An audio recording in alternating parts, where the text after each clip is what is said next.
Welcome back to Ferocious Education. This is Ed. Today we're going to be giving an update here on United Wholesale Mortgage.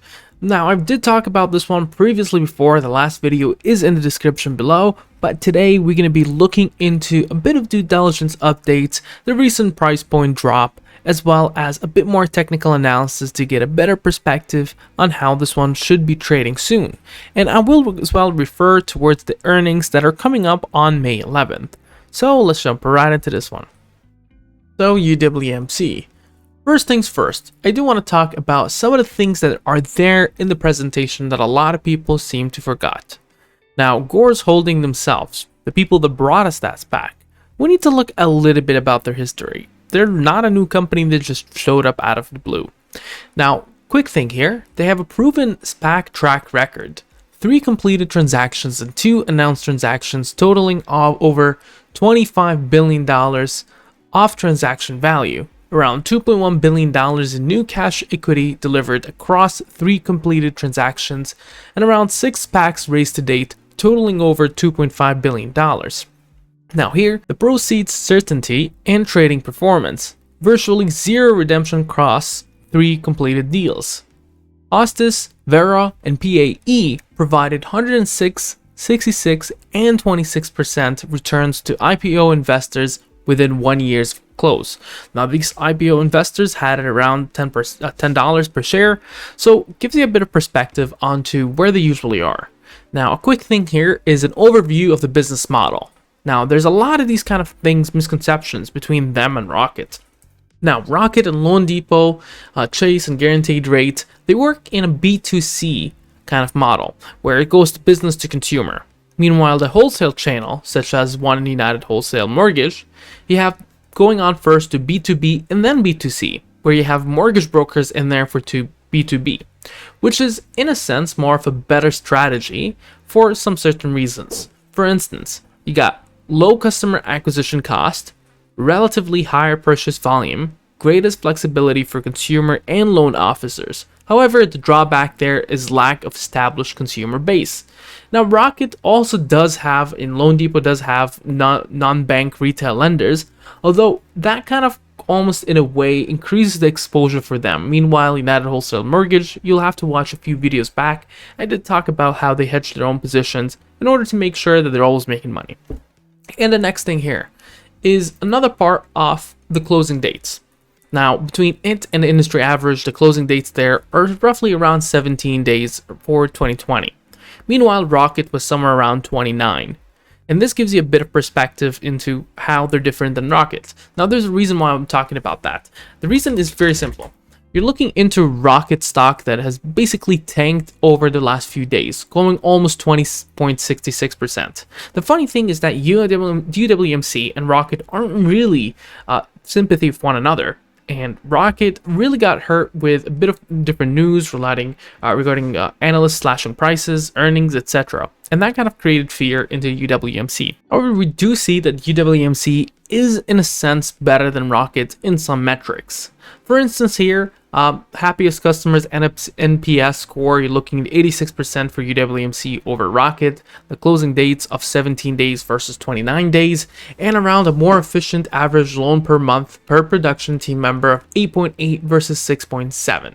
And you're looking as well at a CAGR estimated of 93% for service portfolio growth in billions of dollars.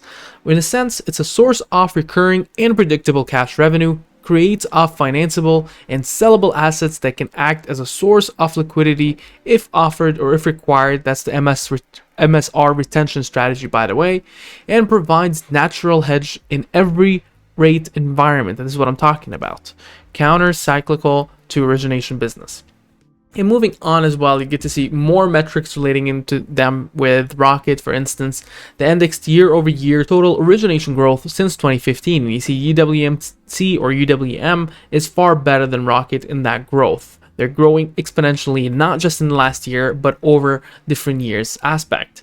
And you look as well into 2019 actual to 2022 estimated revenue growth, CAGR. UWM definitely beats that compared to Rocket, where Rocket is sitting at 24%, UWM sitting at 61%. As well as 2021 estimated net income margin, you're looking at UWM to be somewhere around 36% compared to a Rocket around 31%. The median sits around 24%. In terms of dividends for UWM, that's still yet to be determined on the exact number.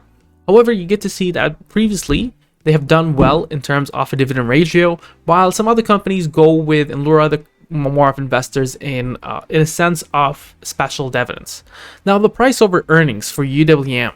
Now, back in for 2021 estimated, you're looking into 9.5, and now given at that time it was around 10 bucks. And Rocket was somewhere around 15.6. Meanwhile, the median is around 17.1 in that industry. Price over earnings, you're looking at 0.11 for UWM. Meanwhile, Rocket is 0.31. And as well, price over earnings for 2022 estimated, Rocket is sitting at 14.7 compared to UWM of 9.1.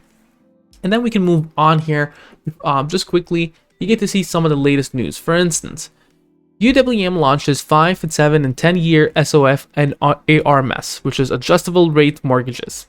Now, that a little bit expands their customer bases, consumer bases, which is a good thing. And we're going to move on to a couple of things before we go on towards technical analysis and institutional buyers. First off is the price over sales. You're looking at 2.23. Now, the SP 500 price over sales is around 311, which indicates somewhere around 50% increase. Now, before moving on further, if you'd like to see more contents like this, make sure to scroll down below, click that like button, and subscribe. If you'd like to join our Discord, the link is in the description below. It's totally free. Now, moving on now. Some of the indicators, for instance, the price over book is 0.76. The price over book for SP 500 is 456. You get to see where that gap actually does lie. Now, the price over earnings. Now, that's the forward one. You're looking into this one, and you're looking into the SP 500 averages compared to an SP 500 price over earning ratio that is sitting at 44.97, which is way higher, 8 or 9 times higher than the current UWMC forward-looking PE. And so that itself shows you a bit of growth and how undervalued UWMC might be. Now, in terms of institutional buyers, what we get to see here is that we've been seeing a bit of a mix over here. Some are actually adding, such as Cambridge Investment Research Advisors. They now have around 210,000 shares.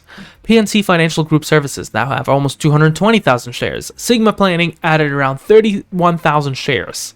Commonwealth Equity Services added around 10,000 shares. And there's thousands and thousands of shares being added in April and May. Now, moving on towards technical analysis. Now, from a technical analysis standpoint of view, of course, because of this massive drop with, for instance, Rocket, and this one almost sympathizing with it in terms of the chart and dropping down below, it starts looking into more of a bearish reversal in a sense. Now, the moving averages are almost all clinching one together, and that is usually a trend that indicates either way direction that can be pretty severe. Currently, it's more of in a drop direction. Although on the ADX, we're sitting at 1369, that is not indicating in that sense more of a negative reversal or more of a push that has an actual merit. Now, a William % R, what you're getting to see here, which is similar to the RSI, it's highly oversold at 98.67, which is one of the lowest you would ever see it. I mean, further on would be 100. And the MACD here is attempting a negative reversal and it's actually gone towards the negative side. So the best we can, or the worst we can get here is either a negative reversal, the best is probably somewhere around accumulation, or a back reversal onto the bullish side. Although momentum just clinched below zero at negative 0.48. Now, in terms of the moving average bands itself, you're seeing this one trade at 849 at the top, 772 in the middle, and 695 in the bottom. So you can expect for it to trade within that range itself. Now, on the stochastic fast and stochastic slow, both are indicating that this one is actually a massive drop in general, and it's one of the lowest levels it has been in terms of momentum. And in terms of Fibonacci retracements, we get to see something that is very interesting. Now, clicking up at 1247 or 1245 on the top and 694 in the bottom, you're seeing significant Fibonacci retracements resistance at 824, 905, 970, 1034, and 1127. Significant support at 694. Now, on a price line action, we're seeing a significant support right now sitting at 694. The next resistance is at 710. Above there, 718.